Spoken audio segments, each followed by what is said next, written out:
Hello नमस्कार साथियों, मैं रामावतार बेड़ा आप सभी का भगत सिंह क्लास एज के इस ऑनलाइन प्लेटफॉर्म यूट्यूब चैनल पर आपका हार्दिक स्वागत करता हूं। सोचने से कहाँ मिलता है तमन्नाओं का शेर, सोचने से कहाँ मिलता है तमन्नाओं का शेर। तमन्नाओं का शेर को पाने के लिए कुछ तो दूरी तय करनी पड़ेगी या चलना पड़ेगा। अब अपने लिए तो तमन्नाओं का शेर अपनी नौकरी है और उस नौकरी को पाने के लिए अपने को मेहनत तो करनी पड़ेगी। तो हमारे इंडियन हिस्ट्री की चर्चा चल रही थी, हमारा टॉपिक इंडियन हिस्ट्री था। इंडियन हिस्ट्री में औरंगजेब के बारे में चर्चा चल रही थी। तो सबसे पहले औरंगजेब के बारे में हमने चर्चा कर ली, इसको थोड़ा सा क्विक रिवीजन कर लेते हैं। औरंगजेब के पिता का नाम शाहजहां, माता का नाम मुमताज बेगम। ठीक है। उसके बाद में आता है कि औरंगजेब और कितने भाई थे? 4 भाई, मुराद, शुजा, दारा शिकोह और औरंगजेब।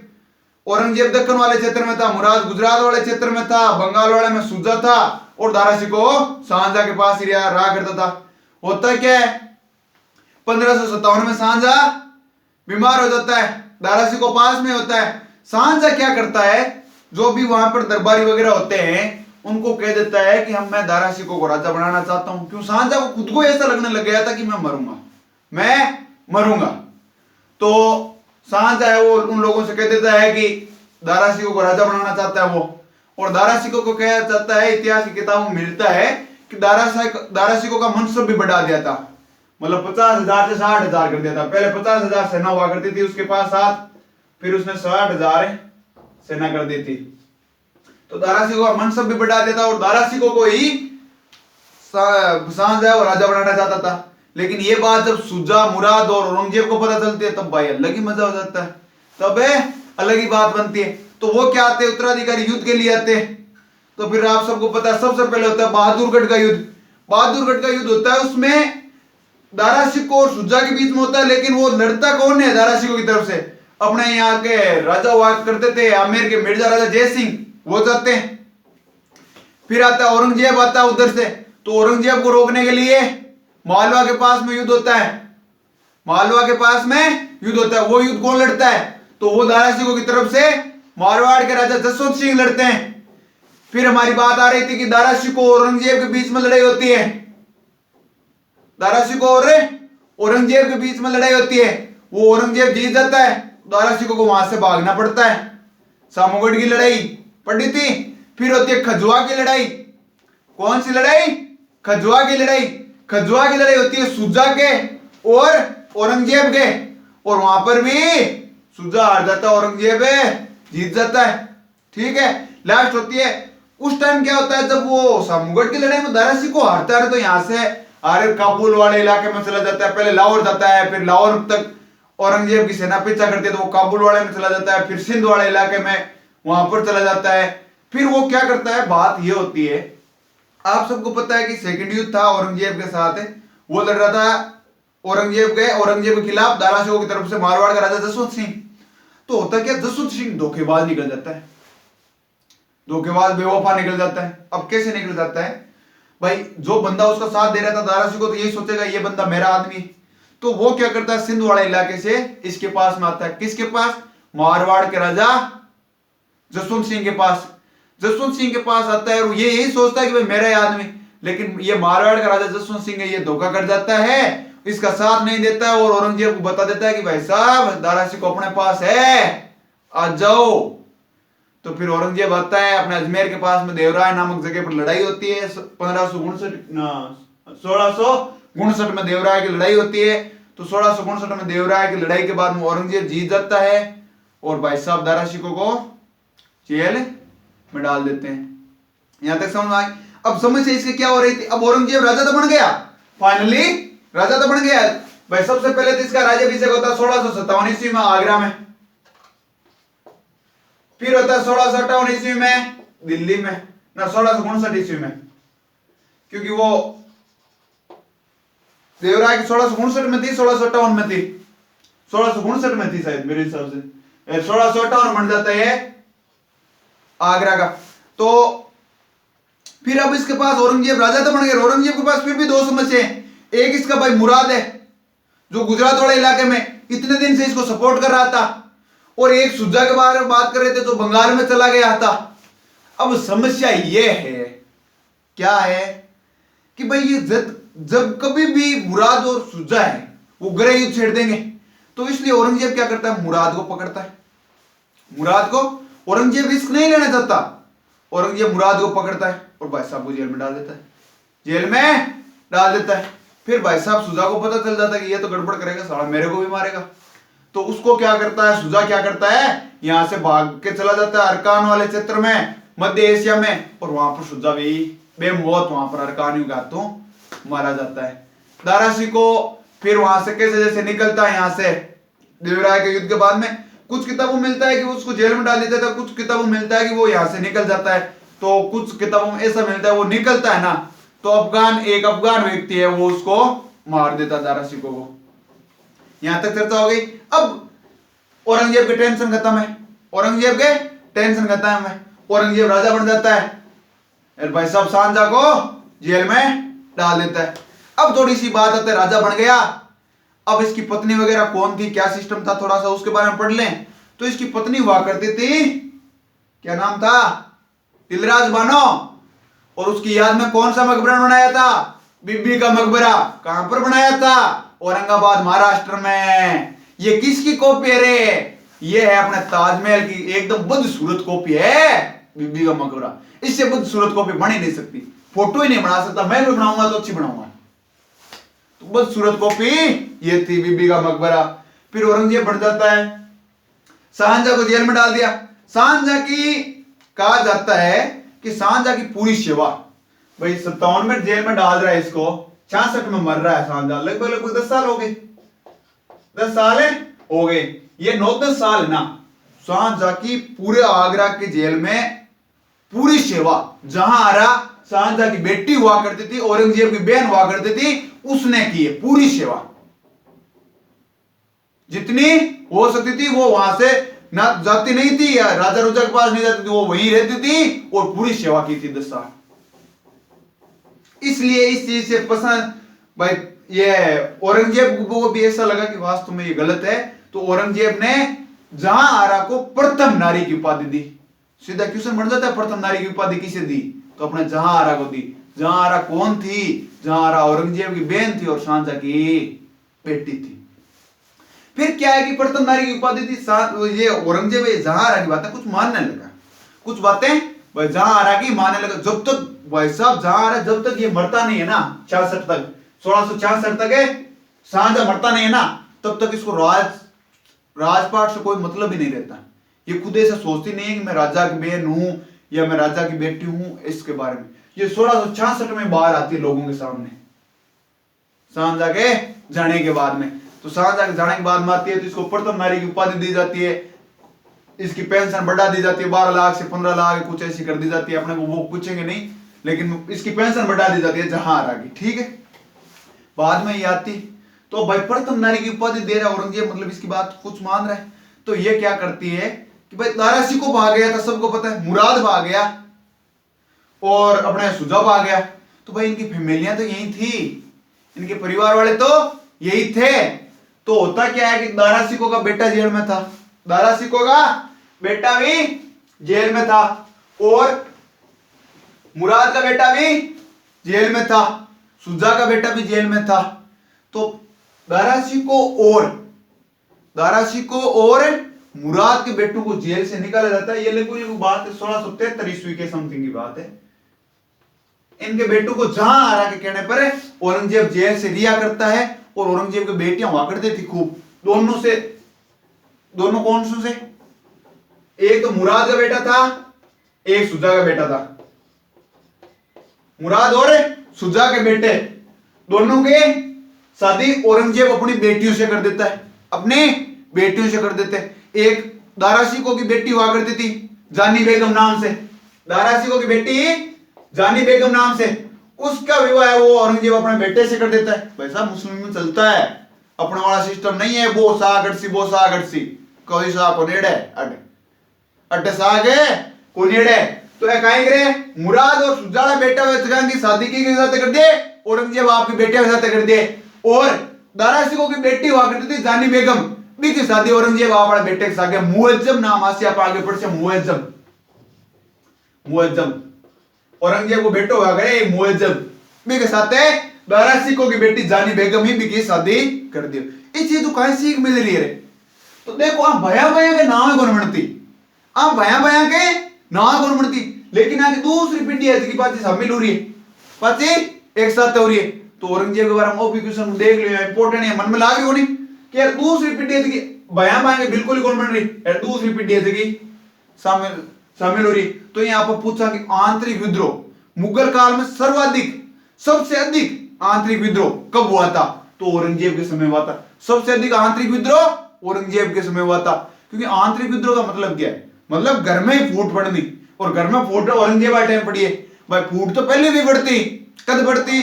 जहांगीर के खिलाफ शाहजहां भाई साहब कर देता है विद्रोह, शाहजहां के खिलाफ औरंगजेब कर देता है, लेकिन औरंगजेब के समय उत्तराधिकारी हुई झंझट आ गई यार। बस यही सिस्टम था। इस कारण यदि पूछ ले कि सर्वाधिक, सबसे सर्वाधिक और सबसे अधिक में फर्क है, और सर्वाधिक भी वैसे क्योंकि ये चार भाई थे यही लड़े थे। तो सबसे अधिक आंतरिक विद्रोह मुगल काल में किस समय हुआ था? तो औरंगजेब के समय हुआ था। फिर औरंगजेब के बारे में थोड़ी सी धार्मिक नीतियों से क्वेश्चन ज्यादा बनते, तो थोड़ी धार्मिक नीतियों की चर्चा कर लेते। तो ये क्या करता? 1679 ईस्वी, 1679 ईस्वी में जजिया कर लागू कर दिए। अरे तो जजिया कर हटायो कौन, और जजिया कर शुरू में कौन लागू करियो? सबसे बड़ी बात बहुत इंपॉर्टेंट है, सबसे इंपॉर्टेंट वो है। तो सबसे पहले तो मोहम्मद बिन कासिम पढ़ियो, अरब आक्रमणकारी, वो लागू करता हुए विदेशी। तो जब भी भारत को देखते हो जो कौन लागू करो विस्तारित रूप, तुगलक वंश को शासक आयो, याद करो नहीं पिछली क्लास देख लीजियो, आज नहीं बताना, जजिया करने में बहुत बार बता दियो। भी के बाद में जजिया करने हटावे कौन है? तो अपन थोड़ा दिन पहले को दादो होगी, परदादो अकबर, अकबर है चुको जजिया करने हटावे, कदे हटावे? लगभग 1571 साल पहले इन हटा दिया गया। तो हटाओ थाने में जोधा भाई पढ़ा रही हो, तो इंपॉर्टेंट पढ़ा रही हो टॉपिक जोधा भाई के बारे में यार, अभी नहीं ध्यान देना, बताओ कहीं ध्यान है?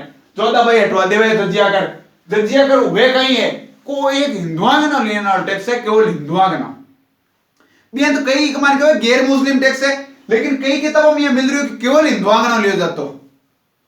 लेकिन अपन यदि गैर मुस्लिम दे देना, तो अपन गैर मुस्लिम ही करना है कि मुसलमान तो पक्का है साइड में, मुसलमान तो टैक्स खोल नहीं लिया जाता, अब तो गारंटेड ही है। लेकिन कई किताबें है कि हिस्ट्री की यहाँ भी लिख रही है, यदि ये आ जाए कि हिंदुओं से लिया जाने वाला कर, तो अपन हिंदुआना करना है, क्योंकि अपन सिलेक्शन चाहिए, अपन किताबों की लिखे अपन ने सिलेक्शन चाहिए। तो कहीं ने जजिया कर लागू कर दिया, मतलब गड़बड़ा आदमी है को नहीं, हिंदुओं के बारे में बड़ा सोच रही हो, कौन सोच रही हो? अपन देखो पूरा देखो, और जरोगा दर्शन बंद कर दिए। देखो एक आप सब बड़ी बात करो, और सिस्टम करे क्यों है भाई? थोड़ा सा अपना दिमाग भी टाइप होता है, क्यों कर रहे हो यार? तो इको क्या मकसद एक ही हो, इको मकसद एक ही हो, दारुल ए हर्ब, दारुल ए हर्ब से दारुल ए इस्लाम की स्थापना करना, दारुल ए इस्लाम की स्थापना। अब देखो दारुल ए हर्ब का ही दारुल ए इस्लाम है। अरे थोड़ा सा अरबी भाषा का वर्ड है, बार बताऊं। देखो दारुल ए हर्ब को मतलब है काफिरों का देश, काफिरों को देश मतलब सगड़ा धर्मा को ही देश, और दारुल ए इस्लाम को तो है कि केवल इस्लाम को इस्लामिक देश। तो औरंगजेब को उद्देश्य का ही हो कि पहली वो दारुल ए हर्ब तो हो ही सगड़ा धर्मा को आता, अपने पुराने टाइम में आए वसुदेव कुटुंबकम को आपने पुराणों न रोए, तो पहले आपने कही हो दारुल ए हर्ब मतलब है सगड़ा को देश हो। लेकिन औरंगजेब को उद्देश्य हो कि दारुल ए हर्ब दारुल ए इस्लाम में कन्वर्ट कर दूं, दारुल ए इस्लाम में कन्वर्ट कर दूं, मतलब केवल इस्लामिक देश है बना दीजिए, सऊदी अरब है बस, ठीक है। तो एक खातर कहीं करो, देखो ओ केवल कहीं एक मेन उद्देश्य कहीं है इस्लामिक देश बनाना। अब इस्लामिक देश बनाने जाए हिंदुआ तो मारी आगे तो मौत आनी है गरीब आगे, तो जजिया कर लगा दिए, जरोगा दर्शन बैन कर दिए। जरोगा दर्शन क्यों करे? इको मानू हो कि ओ है कि धर्म की बेइज्जती करनी, इस्लाम धर्म की बेइज्जती करनी है, जरोगा दर्शन जरा कहीं कर दिए ओ आपको जरोगा दर्शन है बैन कर दियो। इको मानू हो कि इस्लाम धर्म की जरोगा दर्शन बेइज्जती हुए, तो कहीं कर दियो, बंद कर दियो, ठीक है।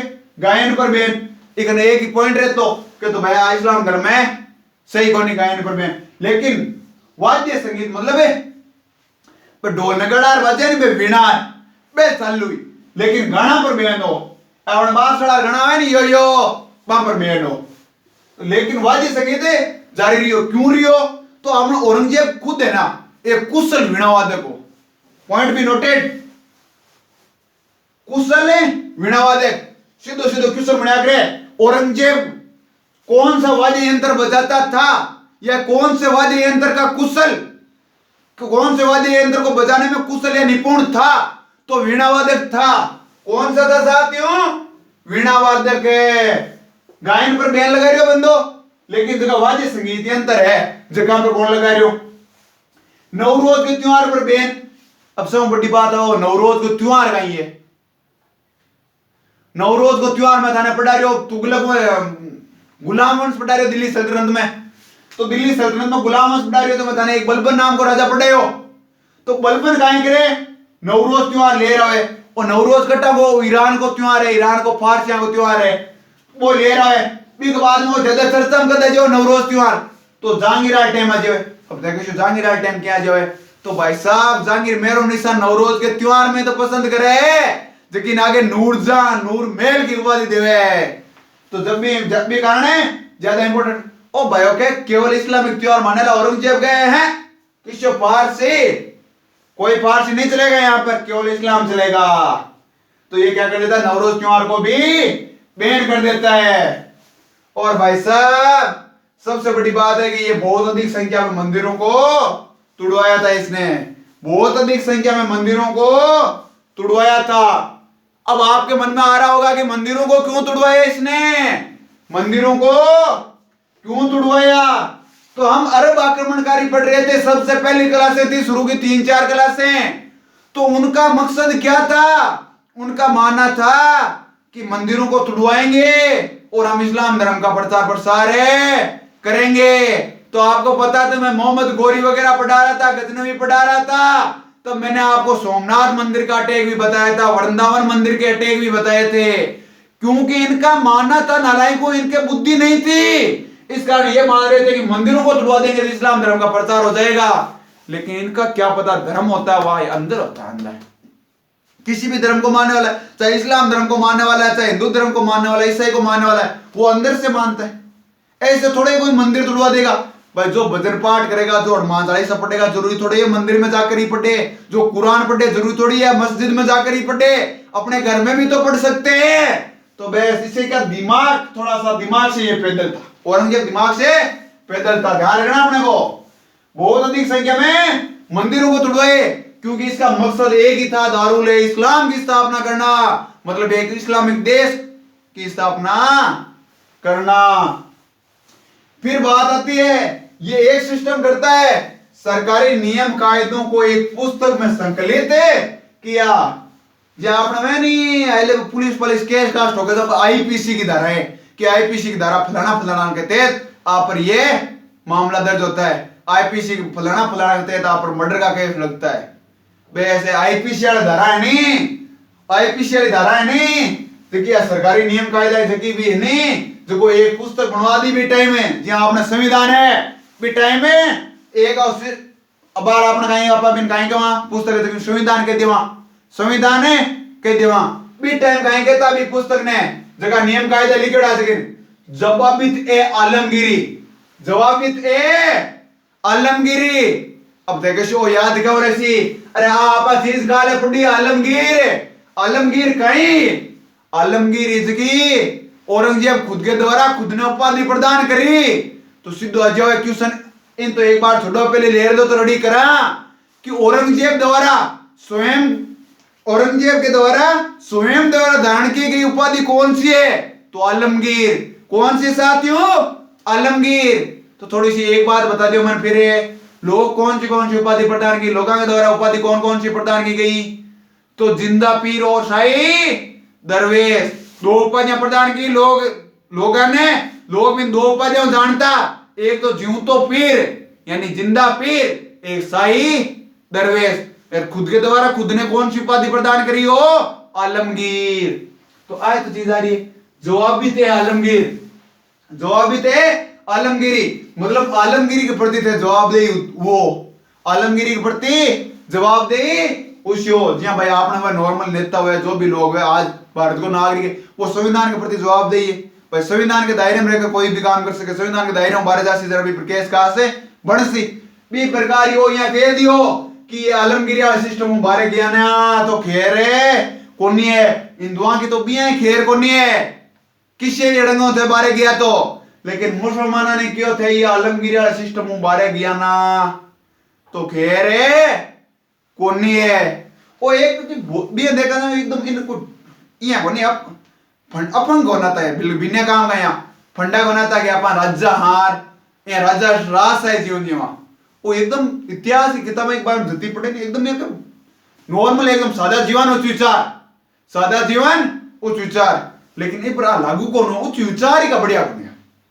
विचार देखो थे जजिया कर लगा सी गायन पर मेहन कर सी भाई साहब वो बार राजा होता था औरंगजेब बादशाह जहां निकल जाता कि अब बार बहुत है अब बार राजा हो तो औरंगजेब बार है टाइम भारत पर कटा निकल जाता है बादशाह काय करता ए अपन नहीं रहता बादशाह कहीं मैं खाई करता कोई गड्डी कोई राजा के पास घोड़ान सरातो बेटा बादशाह नहीं मिलता मैं बादशाह लेकिन कहीं करना अब लोकतंत्र रह गयो लोकतंत्र में बादशाह अलग बार अलग जगह पर आप अलग जगह पर बाय बात और नवरोज त्योहार को पूछ दिया गया नवरोज त्योहार लागू कौन करियो तो बलबन करे और नवरोज त्योहार में लुगाई किन पसंद आई मेहरुन्निसा किन पसंद आई जहांगीर मेहरुन्निसा किसी किसी उपाधि दी नूरजहां और नूरे मेल गई तो ओ बंदो यहाँ गोज गो नवरोज पर ही बेल लगा देता धार्मिक नीति ना समझ में आएगी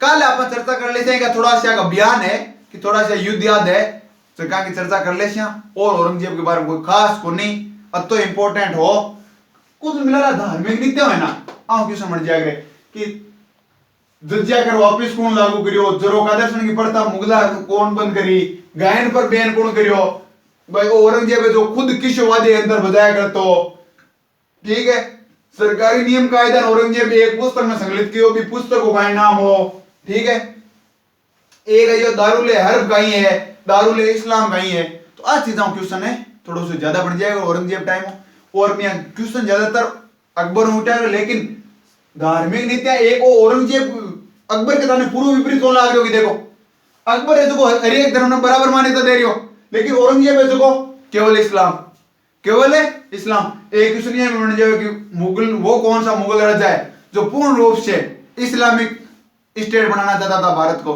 तो वो भी औरंगजेब है तो आज के लिए इतना ही मिलेंगे नेक्स्ट क्लास में तब तक के लिए जय हिंद जय भारत।